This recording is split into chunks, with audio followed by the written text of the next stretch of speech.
First ever factory outlet Mukunda jewellery KPHB Kothapet Khammam Somajiguda Hanamkonda. నమస్తే రస్తా గారు. నమస్తే ఉషా. ఎప్పుడైతే 40s 50s వయసు వస్తూ ఉంటుంటుందో ఆడవాళ్ళ విషయానికి వస్తే వాళ్ళ వైపు ఫస్ట్ మనం మాట్లాడితే తెలుసో తెలియకో కొన్ని సందర్భాల్లో ట్రాక్ తప్పుతూ ఉంటుంటారు. వాళ్ళకంటే చిన్న వయసు ఉన్న అబ్బాయిలు ఎవరైతే ఉంటుంటారో వాళ్ళకి అట్రాక్ట్ అవ్వడం జరుగుతూ ఉంటుంది. అది అటు సైడ్ నుంచి కనెక్షన్ వచ్చిందా లేదా వీళ్ళంతటా వీళ్ళే ఇంట్రెస్ట్ చూపించారనే విషయాలు పక్కన పెడితే తెలియకుండానే ఒక రిలేషన్ అనేది ఏర్పడుతూ ఉంటుంది. దానివల్ల సమాజంలో కావచ్చు, హస్బెండ్ దగ్గర కావచ్చు, పిల్లల దగ్గర కావచ్చు, భరించలేనంత ఇంపాక్ట్ని చూసి చాలామంది ఆడవాళ్ళు సూసైడ్స్కి వెళ్ళిన సందర్భాలు ఉన్నాయి, రిగ్రెట్ ఫీల్ అయిన సందర్భాలు ఉన్నాయి, కొంతమంది డిప్రెషన్లో ఉన్న సందర్భాలు ఉన్నాయి. అసలు అలా వెళ్ళడానికి గల కారణాలు ఏంటి, వెళ్ళినప్పుడు వచ్చే కాన్సిక్వెన్సెస్ ఏంటి, అందులో ఉన్న వాళ్ళ పరిస్థితి అసలు ఏ విధంగా ఉంటుంది, దీని గురించి మనం ఏం మాట్లాడచ్చు? బేసికల్గా ఇది నాకు తెలిసి మనం చాలా వీడియోస్ చేస్తూ ఉంటాం, ఎందుకు ఈ మధ్య ఇలాగా ఎఫ్ఐఆర్స్ అవుతున్నాయనో లేకపోతే రకరకాలుగా. బట్ మీరు అన్నట్టు ఇది సమాజంలో నాకు తెలిసి కొంచెం పెద్ద సమస్య కావచ్చు. ఎందుకంటే నాకు రీసెంట్గా ఒక కేసు రావడం జరిగింది. ఒక అమ్మాయి మెసేజ్ పెట్టి ఇన్స్టాలో అండ్ అప్రోచ్ అయ్యారు. ఏమనంటే తన వయసు 40+.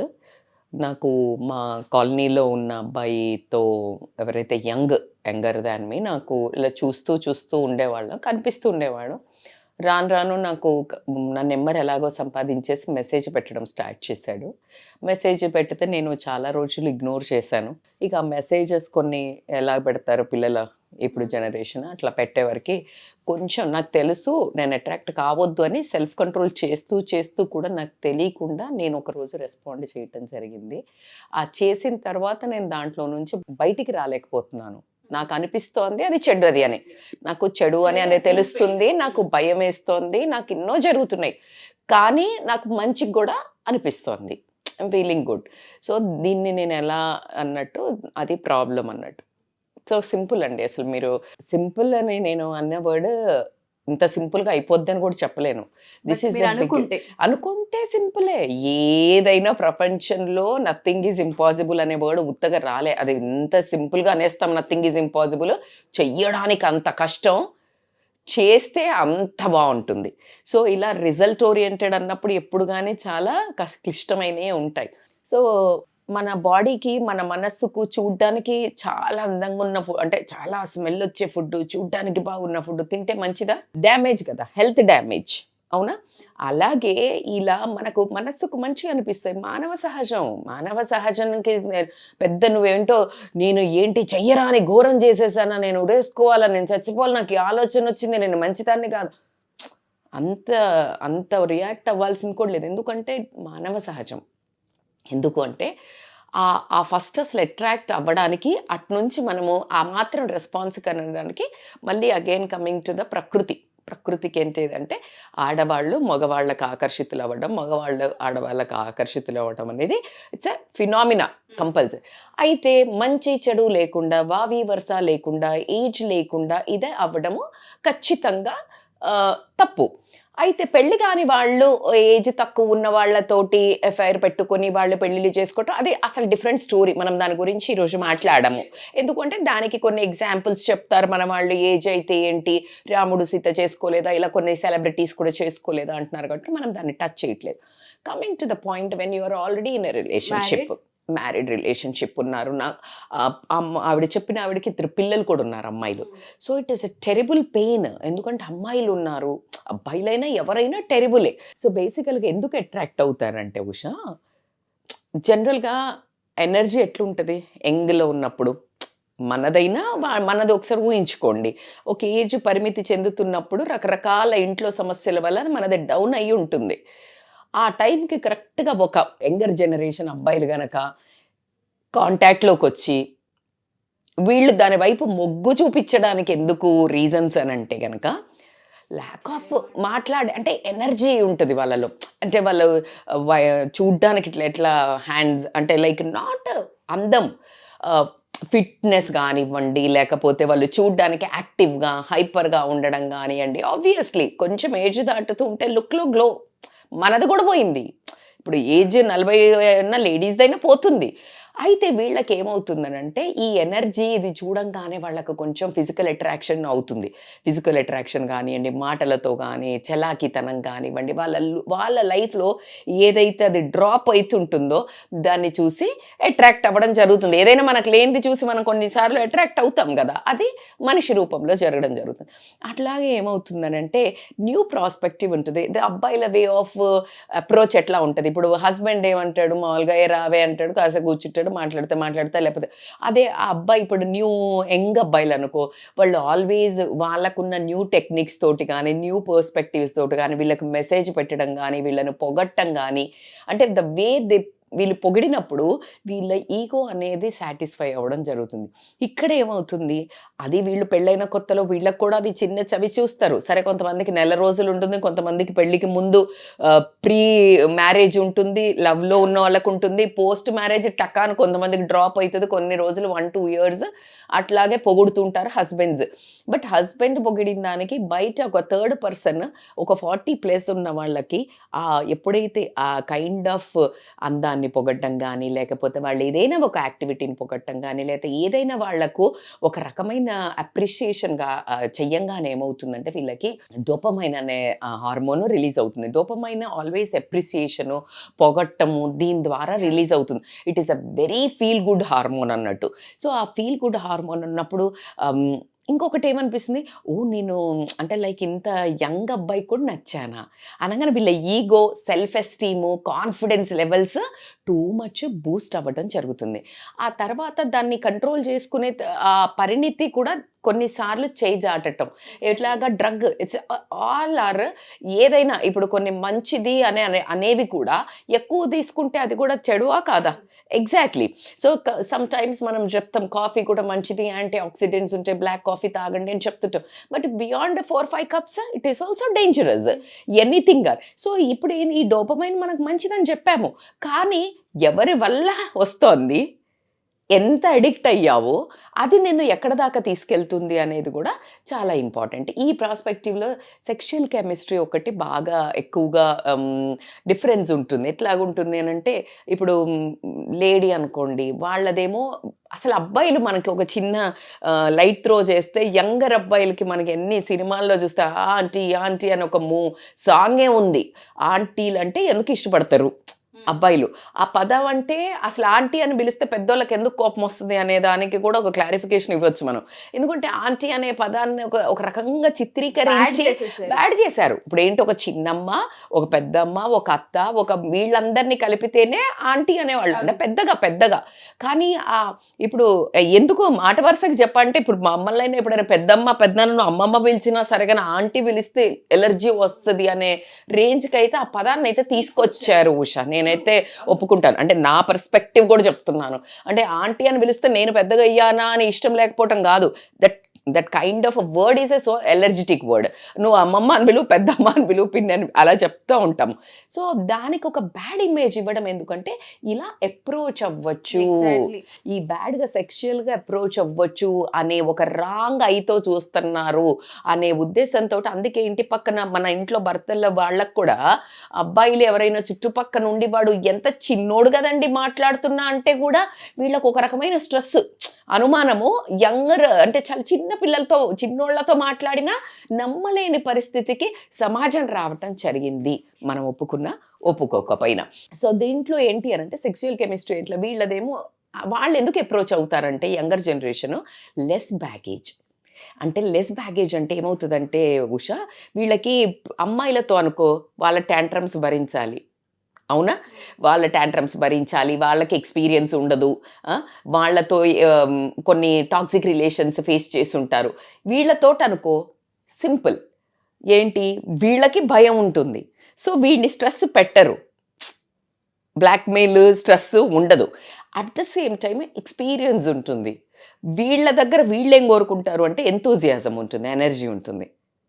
అయితే మరి ఎందుకు మేడం ఇది సెక్షన్లో వాళ్ళ భర్త లేడా అంటే, ఇక్కడ 2-3 పారామీటర్స్ తీసుకోవచ్చు ఎందుకు వీళ్ళు ఇటువైపు మొగ్గడానికి రీజన్ ఉంది అంటే, ఒకటి ఏజ్ గ్యాప్ చాలా ఉండి పెళ్లి చేసినట్టయితే వీళ్ళకి 40 అంటే వాళ్ళకి 50, 55, 50, 49 ఇలా వచ్చుంటాయి.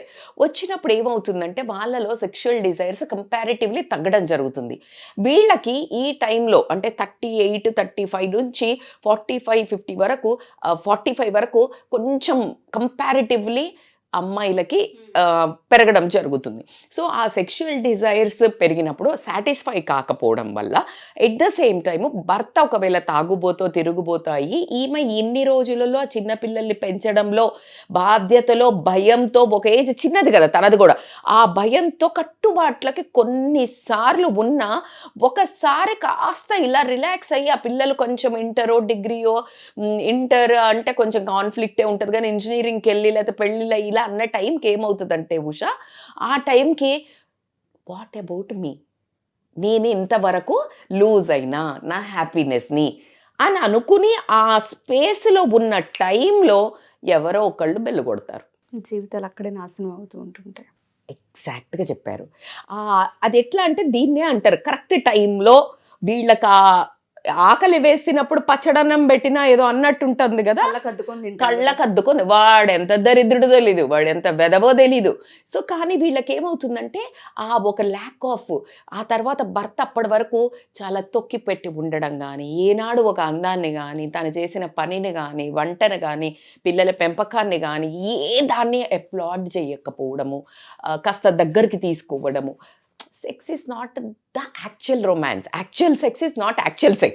It's a difficult ఇప్పుడు నేను చెప్పిన పదం. బట్ యాక్చువల్లీ ఎందుకు అనంటే అది 5-10 minutes 5 minutes ప్రోగ్రామే. కానీ నువ్వు ఇన్ని రోజులు నీ సంసారంలో తీసుకొచ్చుకుంటూ తనని చెయ్యబట్టుకొని తోడుగా కమ్యూనికేషన్తో అప్రిసియేషన్ చేస్తూ అప్లాడ్ చేస్తూ దగ్గరికి తీసుకుంటూ కష్ట నష్టాల్లో ఇద్దరు ముందుకెళ్ళారే, అది యాక్చువల్ సెక్స్ అంట, రొమాన్స్ అన్న, అది ఆలుమొగల బంధం అంటే అసలు అదే. కానీ మనం దేనికంటే ఓకే నువ్వు నాతో ఈరోజు పడుకోలేదు కదా నువ్వు కొట్లాట, వాట్ ద నాన్ సెన్స్ యార్, అది కాదు కదా అసలు. అక్కడే అసలు ఇంకా పడిపోతున్నారు. ఒకళ్ళ కళ్ళల్లో ఒకళ్ళు పడిపోయేది ఏంటంటే దానికోసమేనా అని ఇక్కడి నుంచి మొదలవుతూ ఉంటుంది. సో అట్లా ఈ సెక్షువల్ కెమిస్ట్రీ మీదేమో ఎక్స్పీరియన్స్, వాడిదేమో ఎనర్జీ, అట్లా ఒక మ్యాచ్ అవ్వడం జరుగుతుందా. బై పొరపాటులో ఈమె కష్టాలలో ఉన్న టైంలో భర్త వేరే ఫైర్లు పెట్టుకొని ఉండి ఈ టైంకి కరెక్ట్గా ఈమెను కూడా ఎవరైనా బెల్లు కొట్టినప్పుడు ఖచ్చితంగా షీ విల్ వెల్కమ్. సో అదొక ప్రాబ్లం అయితే అవ్వడం జరుగుతుంది. అండ్ ఇంకొకటి ఏంటంటే కొంచెం అంటే మనం పాజిటివ్ కోణంలో మేబీ పెళ్ళి అవనోళ్ళని తీసుకున్న లేకపోతే వీళ్ళ పర్సనల్ గ్రోత్ కూడా అవుతుంటుంది. ఎలా అనుకోండి, ఇప్పుడు అబ్బాయి అనుకోండి, వాడికి ఏముంటుంది, ఈవిడికి తగ్గట్టు మ్యాచ్ అవ్వాలి అని చెప్పేసి వాడు మెచ్యూరిటీ వైపు పయనించడం జరుగుతుంది. కాస్త బిహేవియర్ కానీ నేర్చుకోవటం కానీ కొంచెం పద్ధతిగా కానీ. అదే తినైతేనేమో ఇంకొంచెము యంగర్ జనరేషన్కి కనెక్ట్ అవ్వడానికి ఆ పర్సనల్ గ్రోత్ మేబీ తయారవ్వడం తీసుకోండి, ఇంకేదైనా తీసుకోండి అండి, సన్నగవ్వడం తీసుకొనివ్వండి, ఎన్ని రకాలుగా నా పర్సనల్ గ్రోత్ వైపు ట్రావెల్ చేస్తున్నప్పుడు నేను ఎదిగాను అనిపిస్తుంది. కానీ తన కళ్ళల్లో తను కిందికి పడిపోవడం కానీ జీవితంలో దిగజారిపోతున్నామని కనిపించదా.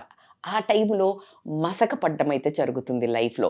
సో వాళ్ళు థింక్ చేసేది ఏంటంటే పర్సనల్ గ్రోత్ అవుతుంది అని థింక్ చేస్తారు. అండ్ ఇంకొకటి ఏంటంటే ఇది అన్నిసార్లు ఇవన్నీ కాకపోయి ఉండొచ్చు, జస్ట్ ఫర్ అట్రాక్షన్ కూడా అయి ఉండొచ్చు. చూడంగానే వాడు ఊరికే అన్నారు, అబ్బాయి అన్నాడు, నాకు కూడా నచ్చింది అన్నట్టు అట్లా వెళ్ళడం జరిగి. అయితే దీంట్లో ఇన్ని ప్రాబ్లమ్స్ మనకి ఏవైనా కూడా అసలు ప్రాబ్లమ్స్ దీని కింద ఒక డీప్ లేయర్లో ఇవన్నీ హ్యాపీనెస్ ఇచ్చే గురించి మాట్లాడా ఎందుకు వెళ్తారు అన్నప్పుడు. కానీ వెళ్తే ఏం జరుగుతుందో చూడగలిగినప్పుడు అండర్లయింగ్గా ప్రాబ్లమ్స్ ప్రతి ఒక్క లేడీ ఎప్పుడు కూడా అడుగు ముందుకు వెయ్యదు. సో ఎవరైతే మా ఈ వీడియో చూస్తూ ఉన్నారో ఒక జడ్జిమెంట్కి ఎప్పుడూ ఏ వీడియోస్లోనూ మేము రాలేదు, కానీ జీవితాలు ఎలా నాశనం అవుతాయి, మీరు తీసుకునే ఒక చిన్న చర్య అది దేనివల్ల అయినా అయి ఉండొచ్చు ఆ ఇంపాక్ట్, అసలు దానివల్ల వచ్చే కాన్సిక్వెన్సెస్ ఏంటి అన్న వాటిపైన ఒక్కసారి వీడియో మొత్తం చూడండి. రస్తా గారు మీకు క్లియర్గా ఎక్స్ప్లెయిన్ చేస్తారు. వీలైతే 1-2 సార్లు ట్రై చేయండి వినడానికి. సో దీంట్లో నుంచి ఇప్పుడు మనకి ఈ ఆలోచించాలి, బయటపడాలి. మేడం నాకు జరిగింది, లేకపోతే నేను నాక్గా తప్పించుకుంటున్నాను, ఎన్నో ఉండుంటాయి.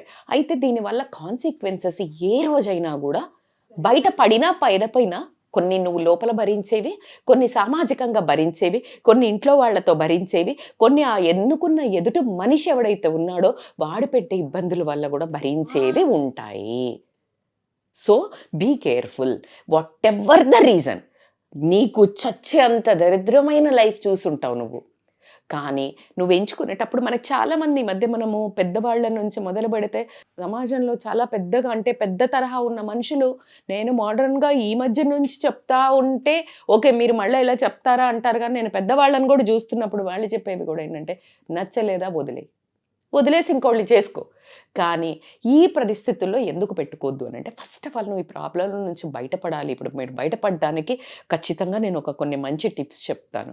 దాంట్లో ఏంటంటే ఫస్ట్ సెల్ఫ్ రిఫ్లెక్షన్ చేసుకోండి. సెల్ఫ్ రిఫ్లెక్షన్ అంటే అసలు నేను ఫిజికల్ అట్రాక్షన్కి గురవి వెళ్తున్నానా, ఎమోషనల్ ల్యాక్ ఆఫ్ ప్రాబ్లం వల్ల వెళ్తున్నానా, నాకు ఏ సపోర్ట్ ఇస్తున్నారు వాళ్ళు అనేది, అది లవ్వా లేకపోతే అట్రాక్షనా అనేది. లవ్ అయితే ఉండదు, ఈ ఏజ్ వచ్చాక లవ్ ఏముంటుంది, కానీ సో అది ఎప్పుడైతే నీకు రీజన్ తెలిసిందో అనుకో ఉషా, ప్రాబ్లమ్ని ఈజీగా సాల్వ్ చేసుకోగలుగుతాం. ఈ రెండిట్లల్లో నువ్వేంటి అనేది చేసుకోండి. ఆ తర్వాత ఏంటి అని అంటే ఎప్పుడైతే నీకు సెల్ఫ్ రిఫ్లెక్షన్ అయిందో దాని తర్వాత నీకు ఖచ్చితంగా ఒక ఆలోచన వస్తుంది, అంటే నేను చేసేది కరెక్టా కాదా, ఏ బౌండరీస్ సెట్ చేసుకోవాలి. అయితే బౌండరీస్ ఎట్లా అంటే ఈ ఫీలింగ్స్ ఏదైతే యంగర్ జనరేషన్కి ఎవరైతే యంగ్గా ఉన్న అబ్బాయిలో లేకపోతే యంగ్గా ఉన్న వాళ్లకు అట్రాక్ట్ అవ్వడం జరుగుతుందో, జెంట్స్ని కూడా తీసుకోండి అబ్బా. నేను ఇక్కడ ఎందుకు అంటే that problems లైజ్ with every one. కొంతమంది పిల్లల ఏజ్ ఉన్న అమ్మాయిలతో కూడా రొమాన్స్ చేస్తుంటారు అబ్బాయిలు. దానికి కొంచెం మన సమాజంలో దీన్ని చూసినంత వికృతంగా చూడరు, అదేంటో మరి తెలియదు. కానీ సో ఏ సిచ్యుయేషన్లో నీ మనసు అదుపు తప్పుతుంది, నీ పని అంటే చర్య, నువ్వు యాక్ట్ ఏ సిచ్యుయేషన్లో ఎక్కువ బయటకేస్తున్నావు. లెట్ అస్ ఎస్యూమ్ నువ్వు ఒక్కదాని ఉన్నప్పుడు అలాంటి ఆలోచనలు వస్తున్నాయా, నువ్వు ఎవరైతే యంగర్ జనరేషన్ ఉన్నప్పుడు ఆలోచనలు వస్తున్నాయా, వాళ్ళు ఉన్నప్పుడు వస్తున్నాయా, లేదు నువ్వు ఒంటరిగా ఉన్నప్పుడే వస్తున్నాయా, 2 డిఫరెంట్ పారామీటర్స్.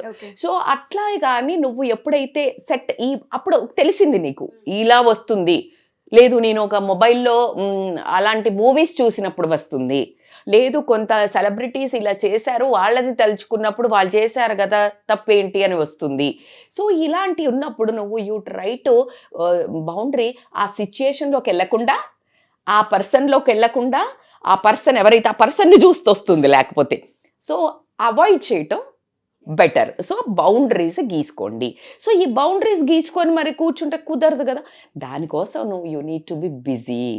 ఎప్పుడు కానీ ఏ దాంట్లో అయినా నువ్వు విపరీతం మీద బిజీ అయ్యి ఇటువైపు వెళ్ళకుండా ఉండే అటువంటి వాటిలో వెళ్ళాలి. మరి అవేంటి మేడం అని అంటే నువ్వు ఇలాంటి ఇప్పుడు టీవీలో ఇలాంటి మళ్ళీ వైల్డ్వి హాట్స్టార్లో నెట్ఫ్లిక్స్లో ఇలాంటివి చూసావంటే అవి ఇంకా వికృతంగా చూపించి మనల్ని శబాష్ మేరా బచ్చా ముందుకెళ్ళు అని చూపించేవే ఉన్నాయి 90%. సో కాబట్టి నేనైతే దానికంటే అందులో అయినా టెడెక్స్ టాక్స్ లేదు ఏదైనా, నేనైతే స్పిరిచువల్గా చెప్తాను, the best healer is a spiritual మా. అంటే మొత్తం సన్యాసం వేసుకోమని చెప్పడం లేదు, బట్ కొంచెం ఆ పూజ చేసే విధానాన్ని మార్చటం, కొంచెం అవి చదవటం, స్పిరిచువల్ థింగ్స్ చదవటము, లేదు అని అంటారా ఆర్ఫనేజెస్కి వెళ్ళేసి పని చేయటం. ఎందుకంటే ఆర్ఫనేజెస్కి వెళ్ళినప్పుడు నీకు ఒక సెరటోనిన్ అనే ఒక హార్మోన్ రిలీజ్ అవుతుంది, అది కూడా feel good hormone. When you do that kind of things ఇట్లాంటి ఎక్స్ట్రీమ్ తప్పుల వైపు వెళ్ళే ఆస్కారము చాలా తక్కువ ఉంటుంది. సో స్పిరిచువల్ తీసుకోండి, మీరు సేవ తీసుకోనివ్వండి. ద బెస్ట్ అంటే exercise. Oh my God, exercises helps in like dopamine secrete అవుతుంది. These are a neurotransmitter hormones రా తల్లి. సో ఇలా కనుక మీరు బిజీ అవ్వటం, అందులో కొంచెం భాగంగా మీ హస్బెండ్తో కనుక మీకు అసలు అంత ప్రాబ్లం లేకుండా ఉండి అతనికి తెలియక గనక మీతో ఇష్యూస్ వచ్చి ఉండి మీరు ఊరికనే ఇట్లా అయితే గనక తనతో కూర్చుని ఆ ఫిజికల్గా ఏదైతే తనకి లోపం ఉండిందో అంటే సెక్షువల్గా వాళ్ళిద్దరికి మిస్ అయిందో ఎక్స్ప్లెయిన్ చేసుకొని, నీకు ఎక్స్ప్లెయిన్ చేయడం చేత కాకపోతే కౌన్సిలర్ల దగ్గరికి తీసుకొని వచ్చి సీక్ సపోర్ట్ చేస్తా, నువ్వు ఫ్యామిలీతోటో ఫ్రెండ్స్తోటో ఆ రెండు కొంచెం డేంజర్ అనే చెప్తాను ఇలాంటి విషయాల్లో డిస్కస్ చేయటము. సో కౌన్సిలర్స్ దగ్గరికి వచ్చేసి ఆ నుంచి బయటపడటం అనేది చాలా ఇంపార్టెంట్. అట్లా కాకుండా ఏంటంటే నువ్వు ఐడెంటిఫై చెయ్యాలి ఏది బెటర్, అంటే కామన్ ఇంట్రెస్ట్ ఏంటి, నీకు మీ హస్బెండ్కి ఏం ఇంట్రెస్ట్ ఉంది, అలాంటివి కలిసి కనుక మీరు చేసుకున్నట్టయితే ఏదైతే ఆ సెక్షువల్గా లోపం ఏదైతే ఉందో అది కూడా కనిపించదు. బికాజ్ ఇక్కడ కూడా మీకు హార్మోన్స్ రిలీజ్ అవుతాయి. సో కాబట్టి అదొకటి. అట్లా కాకుండా mindfulness practice is very important. Meditation helps a lot. ఎందుకు హెల్ప్ చేస్తుంది? Self introspective. మెడిటేషన్లో వి ఆల్వేస్ సేడ్ బయట జరిగేది చూడకు, లోపల జరిగేది చూడు అని అంటాం. చాలా వరకు తప్పులు వందల మంది టాప్ ప్రియారిటీలో ఉన్న స్పిరిచువల్ లీడర్స్ని తీసుకొనివ్వండి, సక్సెస్ఫుల్ పర్సన్ ఒకటే చెప్తారు, conscious living, conscious, live in the present, conscious ఇట్లా అంటుంటారు. ఎందుకు అంటే ఎప్పుడైతే ఇలా అంటామో మనము అలర్ట్ అయిపోతాం. అలర్ట్ అయ్యి అరే ఇది ఇయ్యనా వద్దా అడుగు అనేది ఆలోచించడం జరుగుతుంది. కాబట్టి అది ఎప్పుడు వస్తుందంటే deep meditation practice over the time of period చేస్తున్నప్పుడు ఖచ్చితంగా రావడం జరుగుతుంది. సో దాంట్లో ఇంకొకటి ఏంటంటే మీ డిజైర్స్, అంటే నేను ఏ డిజైర్ వల్ల నువ్వు అటు అట్రాక్ట్ అవుతున్నావు, నీకు ఫిజికల్ లోపం వలన, లేకపోతే ఇంకా అందంగా తయారయ్యి చూపిస్తే కూడా నీ హస్బెండ్ పొగడడం లేదు, నువ్వు బాగా అందంగా పర్సనాలిటీ ఫిగర్ ఉంటుంది but is unable to really attract you. So ఇలాంటివి నీ డిజైర్స్ ఏదైతే ఉన్నాయో అది నీ పార్ట్నర్ తోటి కూర్చొని అవే వాటిని ఇంకే రకంగానైనా, let us assume you participate in some other beauty contest, అక్కడ నీకు అప్లాడ్ దొరుకుతుంది. నాట్ ఓన్లీ దిస్, ఇవి దిగజార్చేవి, అవి నిన్ను పర్సనల్ గ్రోత్ వైపుకి ముందుకు తీసుకెళ్ళేవి. So you need to understand, turn your this kind of desires into your personal growth. ఒక హాబీ తీసుకోండి, చెట్లలో వెళ్ళి తిరగడం, లేదా ఏదైనా ఒక స్కిల్, భరతనాట్యం నేర్చుకోండి, నేను ఆల్రెడీ చెప్తున్నాను, లేదా ఏదైనా వెస్ట్రన్ డాన్స్ నేర్చుకోండి, లేకపోతే యోగా ఒక టీచర్ కోర్స్ చేయండి, ఏదైనా పెయింటింగ్కి వెళ్ళండి. These are all whatever I'm saying are healers. నువ్వు ఒప్పుకున్నా ఒప్పుకోకపోయినా దే ఆర్ హీలర్స్. అండ్ ఈ ఏజ్లో మీరు కనుక చేసుకుంటే 10 మందికి ఆదర్శంగా, నీ పిల్లలకి చూడడానికి కూడా వాళ్ళు రేపు ప్రొద్దున ఇన్స్పిరేషన్గా నువ్వే తయారవ్వడం జరుగుతుంది. So that is a very important thing. And last but not the least ఏంటంటే తల్లి, నా ఉద్దేశంలో ఇప్పుడు వీళ్ళు ఎవరినైతే చూసి, ఎవరో ఒక పర్సన్ని చూసి ముందుకు వెళ్తున్నారు అనుకోండి, వాళ్ళు చూసినప్పుడు వాళ్ళు చూపించేది ఏంటి, యంగ్గా వాళ్ళు నిన్ను పొగిడేది, నువ్వు దానికి అట్రాక్ట్ అవుతున్నావు, అది కాదు కదా. అదే ఐడియల్ మనిషా కాదు. నువ్వు ముందుకెళ్ళాక వాళ్ళల్లో ఉన్న కామాంధుని కానివ్వండి, వాడుకొని వదిలేసే ఒక హౌలాగాన్ని కానివ్వండి, సాడిస్ట్ కానివ్వండి, నువ్వు మెనకొద్దామంటే వదలకుండా ఉండే ఒక టాక్సిక్ ఫెలో కానివ్వండి, రేపు పొద్దున్న నిన్ను ఎకనామికల్గా బ్లాక్మెయిల్ చేసే ఒక బ్లాక్మెయిలర్ కానివ్వండి, ఇలా రకరకాలుగా కనిపించడం జరుగుతుంది. So no one is like, నువ్వు ఐడియలైజేషన్ బంద్ చేయి. ఇలాగే ఉంటుంది, రోజీ ఉంటుంది, అది ఆ రిలేషన్ ఎక్కడి దాకా వెళ్తుంది? దానికి ఒక మీనింగ్ ఉందా? లేదు. ఒకవేళ అంత బాగుంది మేడం, మేము మంచిగానే వెళ్తున్నాం, కానీ ఒక రోజు ఖచ్చితంగా అబ్బాయి పెళ్ళవుతుంది, నువ్వు తట్టుకోగలుగుతావా? నువ్వు బయటికి వస్తావా? అప్పుడు నువ్వు పెనం మీద ఉండేదాన్ని పోయి పొయ్యిలో పడటం జరుగుతుంది. సో అవన్నీ పక్కన పెడితే పుసుక్కున అది బయటపడింది అనుకో, నీ పిల్లల ఫ్యూచర్ ఏంటి? నీ భర్త ముందు నీ కళ్ళల్లో నువ్వేంటి? అట్లా అట్ ద సేమ్ టైం సొసైటీలో ఏంటి? ఇవన్నీ కూడా తప్పించుకున్నావు అనుకుందాం, నీ కళ్ళల్లో నువ్వేంటి? ఇదైతే తప్పించుకోలేం మనం. సో కాబట్టికే you try to mindful practice తోటి లైఫ్ని కొంచెం అంటే నీ ఓన్గానే నువ్వు ప్లాన్ చేసుకొని బయటికి రావడానికి ట్రై చేయండి. కానీ ఒక్కటి నిందలు వేసుకోకండి, ఏమని నేనేదో మొత్తము తప్పు చేసేసాను అట్లా ఏం కాదు, దట్స్ ఓకే ప్లీజ్. అట్లానే నేను దాన్ని ఎంకరేజ్ చేస్తలేను, but at the same time దాన్ని నిలదొక్కుని బయటకు వచ్చినప్పుడు the best individual, best women, best మదర్గా బయటికి రావటం అయితే జరుగుతుందని చెప్తాను. Thank you so much Rachita గారు. సో ఎవరైనా సరే మా ఈ వీడియో కనుక చూస్తుంటే, స్టూడెంట్స్ కావచ్చు, లేదంటే ఈ అట్రాక్షన్లో 40s 50s తర్వాత తెలియకుండా జరిగిన ప్రాసెసెస్ అని రిగ్రెట్ ఫీల్ అయ్యే వాళ్ళు కావచ్చు, ఎవరైనా సరే మీరు కౌన్సిలింగ్కి రావచ్చు. దయచేసి ఇప్పటికైనా ఒకసారి కళ్ళు తెరవండి. హస్బెండ్ దగ్గర, పిల్లల దగ్గర, సమాజంలో అండ్ మీ దృష్టిలో మీరు చిన్న చూపు కానీ చులకనగా కానీ ఫీల్ అవ్వాల్సిన అవసరం కానీ ఆ పరిస్థితి కానీ తెచ్చుకోవద్దు అనేదే మా ఈ కాన్సెప్ట్. అందుకే మేము ఎపిసోడ్ చేయడానికి చాలా ఆలోచించి మరి చేసాము. కౌన్సిలింగ్ కావాలి అనుకుంటే ఖచ్చితంగా రచిత గారు ఆఫ్లైన్ కావచ్చు, ఆన్లైన్ కావచ్చు, 2 విధాలుగా తీసుకునే అవకాశం ఉంది. సో అప్రోచ్ అవ్వాలనుకునే వాళ్ళు కింద స్క్రోల్ అవుతున్న కాంటాక్ట్ చేయొచ్చు. Thank you ma'am. Thank you so much. Thank you so